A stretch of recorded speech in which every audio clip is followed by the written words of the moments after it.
Hello everyone, अस्सलाम वालेकुम। I hope आप सब खैरियत से होंगे। जिस तरह मैंने आपको अपनी पिछली वीडियो में बताया था कि हमने इनकम फ्रॉम बिजनेस का जो चैप्टर है, इनकम फ्रॉम बिजनेस पार्ट 1 हमने स्टार्ट किया है। तो उसमें हमारे पास जो सबसे पहला एरिया है बेसिक डेफिनेशंस का, मैं अपनी स्क्रीन पे भी आपको शेयर कर देता हूँ कि हमने तीन अपने एरियाज डिस्कस किए थे कि हमारे पास इनकम फ्रॉम बिजनेस पार्ट 1 में तीन मेजर एरियाज आ रहे हैं। उनमें सबसे पहला एरिया जो है बेसिक डेफिनेशंस का है, तो वो आज हम डिस्कस कर रहे हैं। इसमें बेसिकली ये जो एरिया है इसमें डेफिनेशंस भी हैं। जो सबसे मेन इंपॉर्टेंट डेफिनेशन है वो है कि बिजनेस की टाइप्स क्या हैं। स्पेकुलेशन बिजनेस है, एक नॉन स्पेकुलेशन बिजनेस है, और इसके साथ साथ कुछ और टॉपिक्स भी, छोटे छोटी दो चार कॉन्सेप्ट्स हैं वो भी एक आपने डिस्कस किए हैं। जिनमें सबसे पहले हमारे पास आता है कि बिजनेस में और एम्प्लॉयमेंट में डिफरेंस किस चीज का है। देखें, सबसे मेन जो डिफरेंस है वो ये लिखा हुआ है चौथे नंबर पे कि कोई पर्सन अगर इंडिपेंडेंटली कोई काम कर रहा है तो वो बिजनेस कर रहा है। अगर कोई पर्सन किसी की डायरेक्शन पे कोई काम कर रहा है तो वो एम्प्लॉय है। फॉर एग्जांपल, जिस तरह एम्प्लॉयर अपनी एम्प्लॉय को कोई भी डायरेक्शन देता है कि आज आप लोगों ने ये काम करना है, तो आप उससे हटके कोई काम नहीं कर सकते। अगर आप इंडिपेंडेंटली कोई काम कर रहे हैं, तो जिस तरह हमारे पाकिस्तान में फेमस भी है कि किसी से कोई सवाल पूछे तो वो कहते हैं कि हमने बिजनेस करना है। बिजनेस क्यों करना है? क्योंकि हम किसी के अंडर काम नहीं कर रहे होंगे। इसका क्या मतलब है? इसका ये मतलब है कि जब मैं किसी के अंडर काम कर रहा हूँ तो फिर मैंने उसकी डायरेक्शंस को फॉलो करना है। तो सबसे मेन जो डिफरेंस है वो ये लिखा हुआ है कि कोई पर्सन इंडिपेंडेंटली अगर काम कर रहा है तो इसका ये मतलब है कि वो अपना बिजनेस रन कर रहा है। इसके अलावा एक दो और छोटे छोटे से डिफरेंसेस भी बताए हैं कि अगर कोई पर्सन अपना काम कर रहा है या किसी और का काम कर रहा है। अगर वो अपना काम कर रहा है तो ऑब्वियसली वो बिजनेस कर रहा है। अगर वो किसी और के लिए काम कर रहा है, फॉर एग्जाम्पल वो रेम्युनरेशन ले रहा है या कोई सैलरी ले रहा है, तो ऑब्वियसली वो एम्प्लॉय है। इसके साथ साथ ये भी लिखा हुआ है कि अगर कोई कंपनी है तो कंपनी के लिए जरूरी है कि वो बिजनेस कर रही है। ऐसा नहीं हो सकता कि कंपनी किसी की एम्प्लॉय हो। कंपनी के लिए मस्ट है कि वो बिजनेस कर रही है। इसके बाद जो हमारा दूसरा पॉइंट है डिस्कशन का, उसमें बिजनेस की डेफिनेशन लिखी हुई है।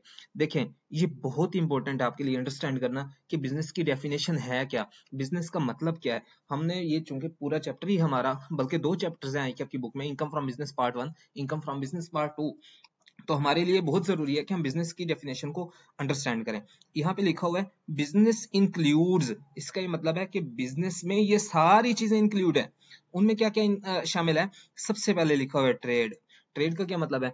ट्रेड का ये मतलब है कि कोई भी पर्सन फिनिश गुड्स परचेज करता है मैन्युफैक्चरर से, फिर आगे वही फिनिश गुड्स वो आगे सेल करता है किसी भी रिटेलर को या होलसेलर को, तो वो तिजारत कर रहा है। ट्रेड का वैसे उर्दू में भी यही मतलब होता है कि तिजारत करना। तो वो ट्रेड कर रहा है। तो इसका ये मतलब है कि कोई पर्सन ट्रेड कर रहा है तो वो टैक्स की नजर में बिजनेस कर रहा है।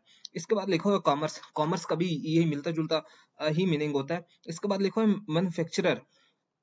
कोई पर्सन रॉ मटेरियल परचेज करता है और उसको फर्दर प्रोसेस करके या डिफरेंट इंग्रेडिएंट्स ऐड उसमें करता है, उसके बाद वो एक फिनिश प्रोडक्ट बनाता है, वो मैन्युफैक्चरर कहलाता है। तो कोई पर्सन या तो वो ट्रेड कर रहा है, या फिर वो कॉमर्स कर रहा है, या फिर वो मैन्युफैक्चरर है, तो वो टैक्स की नजर में बिजनेस कर रहा है। इसके बाद प्रोफेशन है। प्रोफेशन का मतलब है कोई भी पर्सन या एसोसिएशन ऑफ पर्सन, जिस तरह हमारी चार्ट अकाउंटेंट फर्म्स हैं, ये क्या करती हैं कि सर्विसेज प्रोवाइड करते हैं। डिफरेंट सर्विसेज होती हैं, अकाउंटिंग की होती है, टैक्सेशन की होती हैं, ड्यू डिलीजेंस की होती हैं, और भी बहुत सारी सर्विसेज होती हैं। ये तो आप इंशाल्लाह फॉर्म में आएंगे तो आपको इन चीजों का आइडिया होगा। तो कोई association of person services provide करती है या कोई गुड्स सेल करती हैं, तो वो भी बिजनेस में ही बिजनेस की डेफिनेशन में ही आएगा। फिर इसके बाद लिखा हुआ है वोकेशन और एडवेंचर और concern in any nature of trade. मतलब ट्रेड कर रहा है कोई भी पर्सन, अगर वो किसी भी सूरत में ट्रेड कर रहा है, चाहे वो उसके लिए एडवेंचर है या उसके लिए पार्ट टाइम है, तो वो बिजनेस कर रहा है। Manufacturer profession vocation but does not include employment. यहाँ पे ये बात हमारे लिए अंडरस्टैंड करना बहुत जरूरी है कि but does not include employment. इसका क्या मतलब है? इसका ये मतलब है कि कोई पर्सन अगर एम्प्लॉय है, वो किसी की डायरेक्शंस पे काम कर रहा है, तो इसका ये मतलब है कि वो बिजनेस नहीं कर रहा। ये बहुत बड़ा डिफरेंस है, ये समझना है। ऊपर भी मैंने आपको एक्सप्लेन किया है, अब दोबारा एक्सप्लेन करने लगा हूं कि कोई भी पर्सन किसी और की डायरेक्शंस पे काम कर रहा है, तो इसका ये मतलब है कि वो इसका ये मतलब है कि वो एम्प्लॉय है, वो बिजनेस नहीं कर रहा। बिजनेस कौन कर रहा है? जो इंडिपेंडेंटली अपना काम कर रहा है। यहाँ पे लिखा हुआ भी है कि whether an individual is doing own work मतलब अगर कोई पर्सन अपना ही काम कर रहा है तो वो बिजनेस कर रहा है, अगर वो किसी और की डायरेक्शंस पे काम कर रहा है तो वो फिर एम्प्लॉय है। तो ये हमारी बिजनेस की डेफिनेशन है। इसके बाद तीसरे नंबर पे कुछ पॉइंट्स डिस्कस हुए हैं बिजनेस टैक्सेशन के रिलेटेड। कि सबसे पहला पॉइंट लिखा हुआ है कि रेजिडेंट पर्सन का क्या मतलब है, ये मैं आपको एक सेपरेट वीडियो में एक्सप्लेन करूंगा, लेकिन फॉर द टाइमिंग आप ये समझ लें कि कोई भी पर्सन रेजिडेंट होगा अगर वो ड्यूरिंग द ईयर 183 डेज से अबव पाकिस्तान में रहता है। ठीक है, a resident person is taxed on his world wide income. मतलब रेजिडेंट पर्सन जो है वो अपनी वर्ल्ड वाइड इनकम पे ही, वर्ल्ड वाइड का क्या मतलब है, कोई उसकी पाकिस्तान में इनकम है या कोई उसकी बाहर से इनकम है, वो बाहर वाली इनकम पे भी टैक्स देगा। इसके बाद लिखा हुआ है कि कंपनीज के लिए जरूरी है, ये बहुत ही इंपॉर्टेंट पॉइंट है, इसको अंडरस्टैंड कर लें। जो हमने आगे हमारा जो तीसरा सब टॉपिक है उसमें हमने डिस्कस करना था कि tax accounting, cash base accounting क्या है, एक्रूअल बेस अकाउंटिंग क्या है, और किस पर्सन के लिए जरूरी है, किस पर्सन को ऑप्शन है। तो यहाँ पे ये हमने पढ़ भी लिया है कि कंपनीज के लिए जरूरी है कि वो अक्रूवल बेस अकाउंटिंग को फॉलो करें। यहाँ पे ये लिखा हुआ है इनकम में बी रिकॉर्डेड यूजिंग कैश और अक्रूवल बेसिस ऑफ अकाउंटिंग। कोई इंडिविजुअल है या एओबी है, वो क्या कर सकते हैं, वो उनके लिए ऑप्शन है कि वो कैश बेस अकाउंटिंग करें या फिर अक्रूवल बेस अकाउंटिंग करें। लेकिन कंपनीज के लिए जरूरी है कि वो अक्रूवल बेस अकाउंटिंग करेंगे। इसके बाद जिस तरह हमारा दूसरा सब टॉपिक है कि हमारे पास एडमिसिबल और इनएडमिसिबल एक्सपेंसेस कौन से हैं। यहाँ पे ये जनरल से कुछ टर्म्स दी गई हैं कि कोई भी एक्सपेंस जो exclusively for the purpose of business होगा वो हमारे पास फुली अलाउ होगा, उस पे वो आपको उसकी डिडक्शन मिलेगी आपको फुल टाइम ही। इसके बाद लिखा हुआ है कि कोई भी हमारे प्रॉफिट्स हैं वो देखें, अकाउंटिंग प्रॉफिट्स में हमारे दो तरह के प्रॉफिट्स आ रहे होते हैं। एक होते हैं नोशनल प्रॉफिट्स, एक होते हैं रियलाइज्ड प्रॉफिट। नोशनल प्रॉफिट्स कौन से होते हैं, फॉर एग्जांपल मैंने रिवैल्यूएशन करवाई अपनी प्रॉपर्टी प्लांट इक्विपमेंट की, तो अब मेरी रिवैल्यूएशन सरप्लस आ गया। ठीक है, अब होता ये है कि रिवैल्यूएशन सरप्लस, लेट्स सपोज मेरी प्रॉपर्टी आज 100 रुपए की थी और मैंने आज रिवैल्यूएशन कराई तो वो प्रॉपर्टी 120 की हो गई। अब पता नहीं 120 रुपए में 20 रुपए जो ओवर एंड अबव है वो मेरी बुक्स में तो आ रहे हैं लेकिन वो मेरे पास कैश की फॉर्म में नहीं आए, ये नोशनल प्रॉफिट्स हैं। रियलाइज्ड प्रॉफिट कौन से हैं, मैं आज ये प्रॉपर्टी सेल करूं फिर आज ही मुझे 120 रुपए मिल जाए, वो 20 रुपए मुझे रियलाइज्ड हो गए। तो इसका ये मतलब हुआ कि रियलाइज्ड प्रॉफिट वो होते हैं जो हमें रिसीव हो रहे होते हैं। नोशनल प्रॉफिट्स ये होते हैं जो हमारी अकाउंटिंग की बुक्स में आ रहे होते हैं लेकिन एक्चुअल में हो हमें कैश में रिसीव नहीं हुए होते। तो ये वाले जो प्रॉफिट्स हैं, टैक्स लॉज क्या कहते हैं कि हमने नोशनल प्रॉफिट्स पे हमने कोई टैक्स नहीं लेना। इसी तरह नोशनल लॉसेस पे भी कोई आपको डिडक्शन नहीं मिलेगी। फॉर एग्जांपल मैं कहता हूं कि मेरी प्रॉपर्टी है ये 100 रुपए की थी, कैरिंग वैल्यू इसकी 100 रुपए की है, लेकिन आज मैंने रिवैल्यूएशन कराई है तो इस पे रिवैल्यूएशन लॉस आ गया। ये अब 30 का रिवैल्यूएशन लॉस है तो आज इसकी जो कैरिंग वैल्यू है वो 70 हो गई है। टैक्स लॉस मुझे कहता है नहीं बेटा नहीं, मैं आपको इस 30 की डिडक्शन नहीं दूंगा। तो यहाँ पे यही बात लिखी हुई है, मतलब हमने अपने नोशनल प्रॉफिट्स पे टैक्स नहीं देना और ना ही हमें नोशनल लॉसेस की कोई डिडक्शन मिलेगी, राइट। इसके बाद लिखा हुआ है कि कैपिटल रिसीट्स पे कोई टैक्स नहीं देना। कैपिटल रिसीट्स क्या हैं, कैपिटल गेन्स का एक प्रॉपर टॉपिक है, मैं इंशाल्लाह उस पर भी आपको वीडियोस बना के दूंगा। बस ये जनरल सी टर्म्स हैं, ये सेल्फ एक्सप्लेनेटरी हैं, आप खुद ही पढ़ेंगे तो आपको इंशाल्लाह अंडरस्टैंड हो जाएंगी। उसके बाद जो हमारी सबसे इंपॉर्टेंट डेफिनेशन है उसका नाम है स्पेकुलेशन बिजनेस। ये बहुत इंपॉर्टेंट है और इसे आपने तवज्जो से समझना है, ये बहुत बहुत इंपॉर्टेंट है। ये आपको 3 से 4 नंबर की या 2 नंबर की या 5 नंबर की आ सकती है, या फिर वो आपको कोई भी सिनेरियो दे सकता है आईएएफ का एग्जामिनर और पूछ सकता है कि मुझे बताएं ये कौन सा बिजनेस है, स्पेकुलेशन बिजनेस है या नॉन स्पेकुलेशन बिजनेस है। इसलिए बहुत जरूरी है आप इसको अंडरस्टैंड करें। देखें, बिजनेस की दो टाइप्स हैं, एक स्पेकुलेशन बिजनेस है, एक नॉन स्पेकुलेशन बिजनेस है। जो नॉन स्पेकुलेशन बिजनेस है उसकी डेफिनेशन यही है जो हम पढ़ चुके हैं कि कोई भी पर्सन तिजारत कर रहा है, ट्रेड में गुड्स की ट्रेड में इन्वॉल्व है या मैन्युफैक्चरिंग में इन्वॉल्व है या सर्विसेज प्रोवाइड कर रहा है तो वो नॉन स्पेकुलेशन बिजनेस उसमें सारे का सारा कवर हो जाता है। स्पेकुलेशन बिजनेस क्या है, हम जरा इसको रीड करते हैं फिर मैं आपको इसका मतलब समझाता हूँ। Speculation business means any business in which a contract for the purchase and sale of any commodity including stock and shares is periodically or ultimately settle होता है otherwise than by actual delivery or transfer of commodity। इसका ये मतलब है कि कोई भी ऐसा बिजनेस जिसमें कॉन्ट्रैक्ट होता है, किस चीज का कॉन्ट्रैक्ट, परचेज या सेल ऑफ गुड्स। इसका ये मतलब हुआ कि कोई भी दो पर्सन कॉन्ट्रैक्ट करते हैं, ठीक है। कॉन्ट्रैक्ट किस चीज का करते हैं कि सेल या परचेज का कॉन्ट्रैक्ट। फॉर एग्जांपल दो पर्सन है, वो क्या करते हैं, वो करते हैं आपस में कॉन्ट्रैक्ट कर लेते हैं कि एक पर्सन सेल करेगा, दूसरा परचेज करेगा। वो क्या करते हैं, वो कहते हैं कि भाई एक पर्सन, जो पर्सन ए है, एक पर्सन बी है। पर्सन ए आज से एग्जैक्ट 3 मंथ्स बाद पर्सन बी को शुगर प्रोवाइड करेगा। लेट्स हम क्या देते हैं कि आपने 100 kg शुगर प्रोवाइड करनी है, राइट। मैं आपको एग्जांपल से ये बात एक्सप्लेन करता हूँ। देखिए, पर्सन ए और पर्सन बी के दरमियान एक कॉन्ट्रैक्ट है। कॉन्ट्रैक्ट क्या है, मैं लिख लाऊंगा, एक मिनट। कॉन्ट्रैक्ट, ये एक पर्सन ए है, ये एक पर्सन बी है, इन दोनों के दरमियान एक कॉन्ट्रैक्ट है, राइट। कॉन्ट्रैक्ट किस चीज का है वो अब हम एक्सप्लेन करते हैं। देखें, कॉन्ट्रैक्ट में बेसिकली एक स्पेसिफिक गुड्स होगी, कि फॉर एग्जांपल कुछ भी हो सकता है। हम अज्यूम कर लेते हैं कि शुगर है, शुगर होगी 100 kg, राइट। अब पर्सन ए ने पर्सन बी को 100 kg शुगर देनी है, और इसमें हम डेट भी एक स्पेसिफिक कर लेते हैं कि लेट्स सपोज आज हमारी जो डेट है वो है 18, हमारी जो 18 दिसंबर है आज की डेट। तो मैं अज्यूम कर लेता हूं कि हमने 31 मार्च को पर्सन ए ने पर्सन बी को क्या देना है, 100 kg शुगर देनी है। और किस प्राइस पे देनी है वो हम लेट्स सपोज अज्यूम कर लेते हैं कि वो 100 रुपीज पर केजी पे है, ठीक है। आज लेट्स सपोज जो शुगर का रेट है वो 100 रुपीज पर केजी है, राइट। तो हम अज्यूम कर लेते हैं कि पर्सन ए ने पर्सन बी को 100 kg शुगर प्रोवाइड करनी है, किस किस डेट को, 31 मार्च पे। और उसकी प्राइस क्या होगी, 100, उसकी प्राइस होगी ₹100 पर केजी, राइट। ये मैं अज्यूम कर लेता हूं, ये है हमारी प्राइस पर केजी, राइट। ये हमारी क्वांटिटी है। अब ये हमारी आज की डेट पे सारा कॉन्ट्रैक्ट हुआ है। ये हमारी कॉन्ट्रैक्ट डेट है आज 18 दिसंबर, राइट। अब जैसे ही 31 मार्च आया, अब बात को अंडरस्टैंड करने की कोशिश कीजिएगा।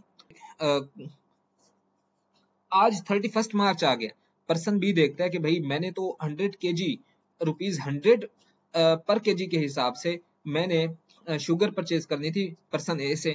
तो आज 31 मार्च पे शुगर की जो प्राइस है वो मार्केट में 110 है, राइट। तो अब पर्सन बी पर्सन ए को कहता है कि भाई देखो, आपने मुझे शुगर प्रोवाइड करनी है 100 रुपए किलो के हिसाब से, लेकिन आज मार्केट में क्या रेट है, आज मार्केट में रेट है 110 रुपए। तो हम यूं करते हैं कि आप मुझे शुगर प्रोवाइड ना करें, आप सिंपल मुझे इन दोनों का डिफरेंस दे दें। फॉर एग्जांपल ये सेलिंग प्राइस है और ये मेरी परचेज प्राइस है, तो ₹10 का पर्सन बी को बेनिफिट हुआ है। और कॉन्ट्रैक्ट कितने रुपीज का था, कॉन्ट्रैक्ट कितने केजीज का था, वो 100 केजीज का था। तो पर्सन बी पर्सन ए को कहता है कि आप मुझे 1000 रुपीज ऐसे ही दे दें। मतलब इसका यह है कि इस कॉन्ट्रैक्ट में एक्चुअल डिलीवरी नहीं हुई। कोई भी ऐसा बिजनेस जिसमें गुड्स की या कमोडिटी की एक्चुअल डिलीवरी की अक्रेंस ना हो, वो हमारा स्पेकुलेशन बिजनेस है। आई होप आपको समझ आ गई होगी। अगर नहीं समझ आई तो मुझे बताइएगा कमेंट्स में, मैं आपको इंशाल्लाह दोबारा एक्सप्लेन कर दूंगा। अच्छा, एक बार फिर इसको पढ़ते हैं, दोबारा अंडरस्टैंड करने की कोशिश करते हैं कि कहता क्या है। Speculation business means any business in which a contract for purchase and sale of any commodity including stock and shares is periodically or ultimately settled। मतलब वो सेटल होगा otherwise then by actual delivery. मतलब उसमें कोई actual delivery नहीं हो रही, उसमें कोई ट्रांसफर ऑफ गुड्स नहीं अकर हो रहा। आप बात को अंडरस्टैंड करें कि उसमें कोई अकरेंस नहीं हो रही, कि उसमें ना ही ट्रांसफर हो रही है। हो क्या रहा है कि पर्सन ए और बी का जो कॉन्ट्रैक्ट था उनमें से अल्टीमेटली एक को फायदा होगा और एक को लॉस होगा, और वो नेट ऑफ करके एक दूसरे के साथ ऐसे सेटलमेंट कर लेते हैं। तो ये हमारा स्पेकुलेशन बिजनेस है। बट इस स्पेकुलेशन बिजनेस में 3 चीजें इंक्लूड नहीं है, वो ये 3 इसने एक्सेप्शंस दी हैं। इसका ये मतलब है कि स्पेकुलेशन बिजनेस वो बिजनेस है जिसमें एक्चुअल ट्रांसफर नहीं होती। अब आपने ये अंडरस्टैंड करना है कि ये तीनों नेगेटिव में है, राइट। इसका ये मतलब है कि जो स्पेकुलेशन बिजनेस है उसमें ये तीनों चीजें इंक्लूड नहीं होंगी। इस क्या मतलब हुआ कि अगर ये तीन चीजें आ जाएं फिर ये स्पेकुलेशन बिजनेस नहीं होगा, फिर ये नॉन स्पेकुलेशन बिजनेस होगा। वो क्या है, वो अब हम वन बाय वन रीड करते हैं और अंडरस्टैंड करने की कोशिश करते हैं। सबसे पहले ही क्या है, a contract in respect of raw material. कोई भी पर्सन है, मैन्युफैक्चरर है, ठीक है, आज उसने क्या किया कि अब मैं पहले इसको कंप्लीट पढ़ लेता हूँ, फिर मैं आपको इसको एक्सप्लेन करता हूँ, right. A contract in respect of raw material और merchandise is entered into by a person in course of manufacturing। in course of manufacturing मतलब मैन्युफैक्चरर है, वो किसी भी मैन्युफैक्चरर एक पर्सन है, मैन्युफैक्चरर है और वो एक कॉन्ट्रैक्ट में इंटर हो रहा है, ठीक है, और उसका पर्पस क्या है कि उसने मैन्युफैक्चरिंग करनी है। टू गार्ड अगेंस्ट लॉस मतलब उसका जो पर्पस है वो ये है कि मैं खुद को सिक्योरिटी प्रोवाइड करूं, किससे, लॉस से, through future price fluctuation for the purpose of fulfilling persons other contracts for actual delivery of goods to be manufactured और मर्चेंडाइज टू बी सोल्ड। मैं आपको समझाता हूँ, दोबारा समझाता हूँ, आप दोबारा इसको पढ़िएगा, फिर इसको अंडरस्टैंड करने की कोशिश कीजिएगा। मैं एक्सप्लेन कर देता हूँ। देखें, एक पर्सन है, मैन्युफैक्चरर है, फॉर एग्जांपल आप किसी की भी एग्जांपल ले लेते हैं, ले लें, मैं आपको पेप्सी की एग्जांपल देता हूँ। पेप्सी क्या करता है, लेज मैन्युफैक्चर करता है, राइट। आज पेप्सी देखता है कि भाई मैंने क्या करना है कि मैं तो मैन्युफैक्चर करता हूँ लेज, और उसके लिए मुझे पोटैटो चाहिए होते हैं, तो आज मैं पोटैटो की प्राइस देखूं तो आज तो पोटैटो की price let's pull 100 rupees per KG है, तो मुझे पोटैटो चाहिए होंगे, मैंने तो आज से 6 महीने बाद एक्सपोर्ट का एक ऑर्डर फुलफिल करना है, लेकिन मुझे लगता है कि जो एक्सपोर्ट का, जब मेरी एक्सपोर्ट का टाइम आएगा 6 महीने बाद, तब पोटैटो की जो प्राइस होगी वो तो 150 रुपीज पर केजी होगी। तो मैं आज ही ऐसा कर लेता हूँ कि किसी भी फार्मर के साथ कॉन्ट्रैक्ट कर लेता हूँ कि मैं आपसे 6 महीने बाद, जब मेरी कॉन्ट्रैक्ट डेट आएगी तो मैं आपसे 6 महीने बाद पोटैटो परचेज कर लूंगा। अब अब पेप्सी की मर्जी है कि वो पोटैटो परचेज करे या ना करे, लेकिन उसका बैकएंड पे पर्पस क्या था कि वो मैन्युफैक्चरर था, राइट।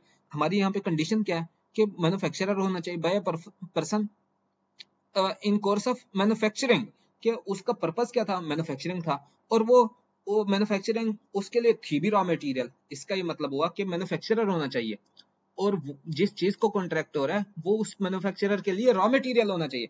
ये नहीं हो सकता कि पेप्सी जो है वो लेज बनाने के लिए पोटैटो का तो कॉन्ट्रैक्ट कर सकता है, लेकिन वो उठ के तो किसी ऐसी चीज का कॉन्ट्रैक्ट कर ले, शेयर्स का कॉन्ट्रैक्ट कर ले। अगर पेप्सी शेयर्स का कॉन्ट्रैक्ट करेगा तो वो रॉ मटेरियल के लिए as a raw material use नहीं हो रहा, तो उसके लिए वो फिर स्पेकुलेशन ही बिजनेस होगा। नॉन स्पेकुलेशन बिजनेस कब बनेगा, जब वो मैन्युफैक्चरिंग पर्पस के लिए बनाएगा और होगा भी उसका रॉ मटेरियल, ठीक है। तो ये मैंने आपको एक्सप्लेन कर दिया। मैं अगर आपको इसकी वन लाइनर समरी बताऊं तो वो ये है कि कोई भी पर्सन जो मैन्युफैक्चरर होगा वो अपने रॉ मटेरियल के कॉन्ट्रैक्ट में इंटर हो सकता है, ठीक है, वो अपने रॉ मटेरियल के कॉन्ट्रैक्ट में इंटर हो सकता है कि अगर उसे लगता है कि फ्यूचर में प्राइस फ्लक्चुएट हो जाएंगी, प्राइसेस इंक्रीज हो जाएंगी, ठीक है, वो इंटर हो सकता है, वही ये उसके लिए अलाउ है। अगर वो इस तरह का काम करेगा तो वो स्पेकुलेशन बिजनेस में फॉल नहीं करेगा क्योंकि वो मैन्युफैक्चरर है, राइट। अगर मैं दूसरी इसकी कंडीशन देखूं, अगर मैं इसका दूसरा पॉइंट देखूं, उसमें क्या लिखा हुआ है, उसमें लिखा हुआ है contract in respect of stock और एंड शेयर्स। कॉन्ट्रैक्ट किस चीज का है, वहां पे रॉ मटेरियल का था, यहाँ पे स्टॉक एंड शेयर्स का है। Buy is entered into by dealer और इन्वेस्टर। अच्छा, वहां पे कौन था, रॉ मटेरियल था और मैन्युफैक्चरर था, यहाँ पे स्टॉक एंड शेयर्स है, और पर्सन कौन है, डीलर है या इन्वेस्टर है, right. To guard against loss in the persons holding of stock and shares through price fluctuation. देखें मेरी बात सुने, वहां पे हमारे पास क्या था कि एक मैन्युफैक्चरर था ऊपर वाले पॉइंट में, और वो कॉन्ट्रैक्ट किस चीज का था, रॉ मटेरियल का था। यहाँ पे कोई भी डीलर है, उससे लगता है कि उसे फ्यूचर में लॉस हो सकता है, तो वो स्टॉक में डील कर रहा है और शेयर्स में डील कर रहा है, शेयर ये जो पाकिस्तान स्टॉक एक्सचेंज के शेयर्स हैं इनमें डील कर रहा है, तो वो कर सकता है, ये उसके लिए नॉन स्पेकुलेशन बिजनेस होगा, स्पेकुलेशन बिजनेस नहीं होगा, राइट। जो तीसरा पॉइंट है उसको हम डिस्कस करते हैं। A contract is entered into bye a member of forward market. जिस तरह हमारे पास पाकिस्तान स्टॉक एक्सचेंज की मार्केट है, इसी तरह हमारे पास पाकिस्तान मर्केंटाइल एक्सचेंज भी एक है। उसमें ये होता है कि डॉलर्स की जो परचेज एंड सेल है फ्यूचर में, उससे रिलेटेड कॉन्ट्रैक्ट होते हैं। फॉर एग्जांपल हम दोबारा ही पेप्सी की एग्जांपल लेते हैं। पेप्सी ने क्या करना है कि आज पेप्सी ने एक्सपोर्ट करनी है या इंपोर्ट करनी है। लेट्स सपोज हम इंपोर्ट की बात करते हैं। इंपोर्ट के वक्त पेप्सी को लगता है कि मैंने आज एक प्लांट इंपोर्ट की है यूएसए से, ठीक है। तो आज मैंने मैंने क्या करना है, अब उस प्लांट की जब मैंने उसको इंपोर्ट किया तो मुझे वो इंपोर्ट मैंने आज से 6 महीने बाद उस इंपोर्ट की प्राइस पे करनी है, राइट। तो होगा क्या, पेप्सी कहेगा कि भाई आज डॉलर 100 रुपए क्या है, 6 महीने बाद ये 150 का हो जाएगा। तो मैं क्यों ना आज ही कॉन्ट्रैक्ट कर लूं किसी डीलर के साथ कि वो मुझे 6 महीने बाद 100 रुपए की प्राइस पे डॉलर पे करेगा। तो ठीक है, वो कॉन्ट्रैक्ट कर सकता है। तो जब कोई मैन्युफैक्चरर या कोई member of mercantile exchange market, जो हमारी पाकिस्तान मर्केंटाइल एक्सचेंज मार्केट है, वहां पे डॉलर से रिलेटेड ट्रेड होती है। तो अगर कोई पर्सन वहां पे कोई ट्रेड करता है तो वो उसका मेंबर भी है, तो वो भी उसके लिए नॉन स्पेकुलेशन बिजनेस होगा, स्पेकुलेशन बिजनेस नहीं होगा।